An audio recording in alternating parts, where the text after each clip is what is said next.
नमस्कार बंधुगण, सप्रेम हरिस्मरण। आमे समस्ते दैनिक पूजा करिथाउ। हुए तो घरे हेउ, व्यवसाय प्रतिष्ठान रे हेउ बा अन्य कोनोसी देवतांको पीठरे हेउ।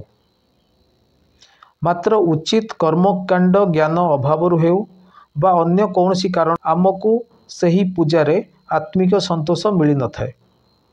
आज मु आपण मानंकु एक अति सरल किंतु अत्यंत प्रभावशाली पूजा पद्धति विषय बताइबी, जहाकू आपण माने निजर दैनंदिन जीवन रे प्रयोग करी अति उत्तम लाभ पाई पारिबे। एही पूजा पद्धति को मानस पूजा बोली मध्य कहा जाए। एथिरे आपण चंदन, फूल, धूप, दीप एवं नैवेद्यर व्यवहार करि पारिबे बा बिना कौनसी पदार्थ द्वारा मध्य आपण मन भितरे ईश्वर को आराधना करि पारिबे। सर्वप्रथमे आपण जहांकु पूजा करिया पई चाहुचंती से देवता को मन भितरे स्मरण करंतु। तापरे उच्चारण करंतु ओं लंग पृथ्वीव्याप्तने गंधं समर्पयामि। यह कही आपण मन भितरे ईश्वर को चंदन पिंधांतु बा निज हाथ में चंदन दे पारंती।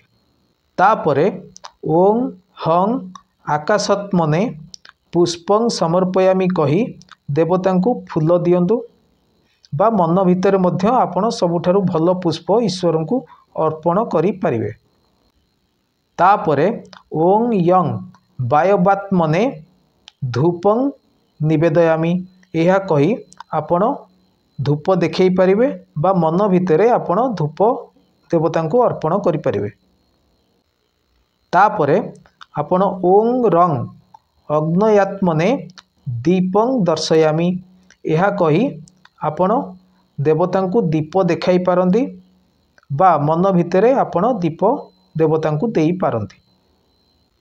तापरे आपण ओं बं अमृतात्मने नैवेद्यं निवेदयामि कही आपण देवता को नैवेद्य अर्पण करि पारंती बा मन भितरे भी नैवेद्य देवता को देई पारंती। एवं तापरे ओं सं सर्वात्मने सर्वोपचार पूजां करिष्यामि। यह कही देवता को नमस्कार करंतु। बास एतिकिरे पूजा संपूर्ण हो गला। यही पूजा पद्धति को मानस पूजा बोली मध्य कहा जाए। साधारण पूजा अपेक्षा ए प्रकार मानस पूजा रे 1000 गुणा अधिका फल मिलता है बोली शास्त्रोक्त मत। मोर आशा आपण निज दैनंदिन जीवन रे एही परी मानस पूजा करी देवतांकर कृपा लाभ करिबा हेबे। सर्वे भवन्तु सुखिनो। नमो।